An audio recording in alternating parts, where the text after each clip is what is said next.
Tu chega no mercado para comprar aquele iogurte proteico que facilita a tua vida, e aí tem um monte de coisa naquele rótulo, tu não sabe como é que tu escolhe, tu não sabe quanto de proteína que tem que ter, tu não sabe quanto de carboidrato que tu tem que ter, e aí tu fica super confuso de como é que tu escolhe aquele iogurte proteico para facilitar o teu final de tarde ou facilitar alguma refeição. Quer entender como é que tu escolhe? Então vem comigo que eu vou te explicar como é que tu vai escolher esse iogurte.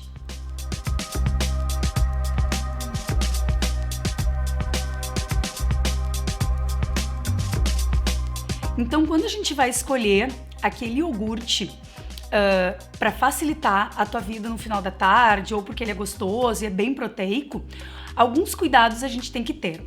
A primeira coisa é tentar escolher aquele que tem a menor quantidade de ingredientes no rótulo, que é na partezinha de ingredientes que a gente tem que olhar.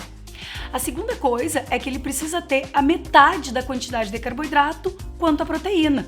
Porque, por exemplo, se ele tiver 14 gramas de proteína e ele tiver 20 gramas de carboidrato, ele tem uma quantidade muito alta de carboidrato e para algumas dietas de emagrecimento, por exemplo, ele pode prejudicar e a gente tem que contabilizar esse carboidrato.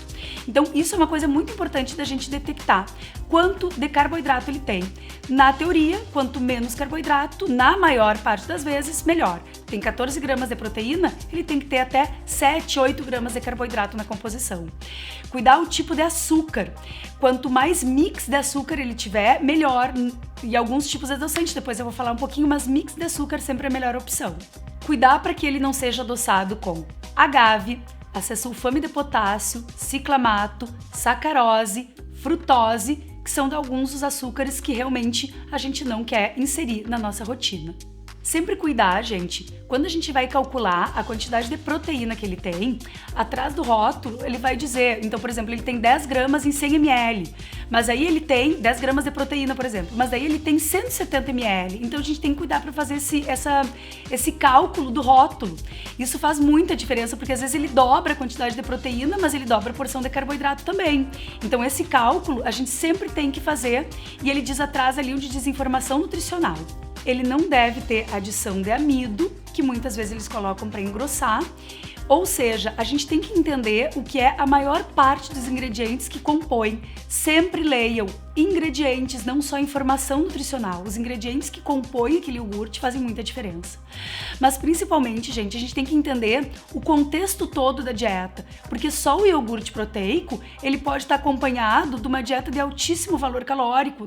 Numa dieta de emagrecimento, a gente tem que computar o valor calórico dele, porque ele geralmente tem uma densidade energética muito grande. A gente tem que saber o que a gente vai colocar junto desse iogurte. Ele vai ter fruta picada, ele vai estar sozinho, ele vai ter uma granola doce junto. Tudo isso são coisas que compõem o valor calórico total da dieta e que a gente precisa considerar quando a gente está falando numa dieta de emagrecimento. Mas claro, qual é o objetivo desse? É só para te quebrar um galho mesmo? Ele vai ser consumido sozinho? Então tudo são coisas que a gente precisa considerar quando a gente vai fazer o consumo desse iogurte. Mas ele é sim uma boa opção, ele facilita sim a vida, desde que a gente olhe todas as orientações que eu passei para vocês no rótulo, e aí a gente tem uma observação muito maior do que a gente está consumindo. Vocês gostaram desse vídeo? Se identificaram? Então, se inscrevam no canal, ativem as notificações para saber quando vai ter um vídeo novo.